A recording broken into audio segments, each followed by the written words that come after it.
Hello everyone, my name is Sunny Rana and I will be providing the pharmacy updates for August.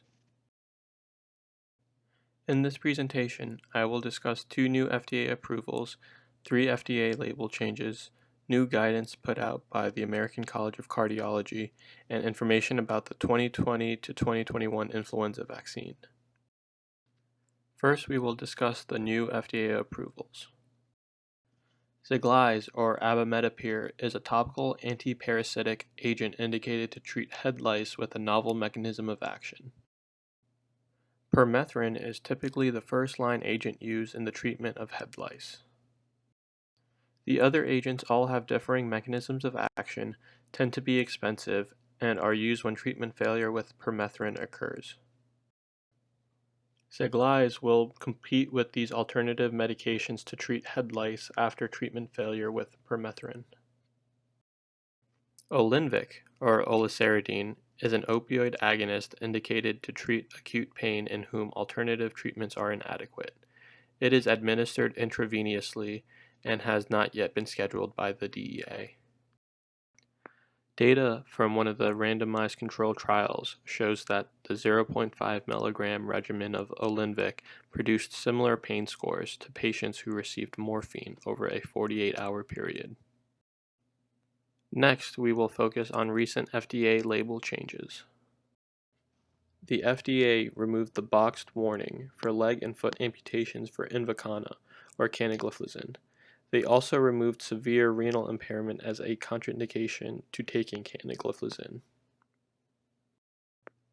The FDA added a small risk of non-melanoma skin cancer onto the label for hydrochlorothiazide. The risk is 1 in 16,000 patients will develop this cancer.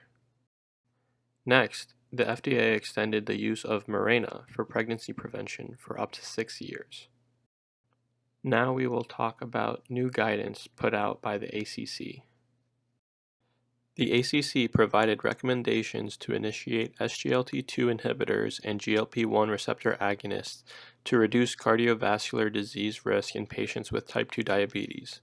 These ACC updates are not breaking news, but they do reinforce the ADA and European recommendations for the use of SGLT2s and GLP-1s to reduce cardiovascular disease in diabetic patients. This provides additional support for these 2 drug classes in primary and secondary cardiovascular prevention.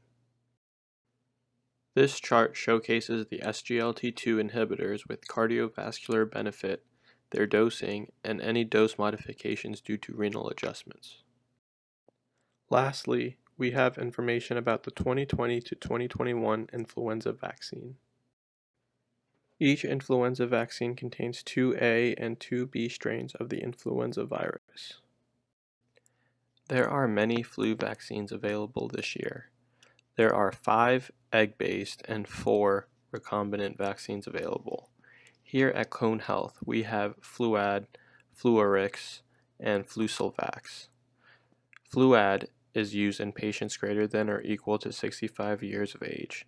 Fluarix is used in patients 6 months to 64 years of age, and Flucelvax is used in patients who have an egg allergy.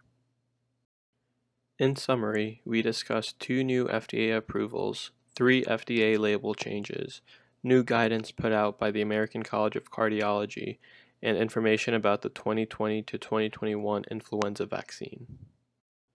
A special thanks to Dr. Mary Taylor and Dr. Ivy Wogu for their contributions with this presentation.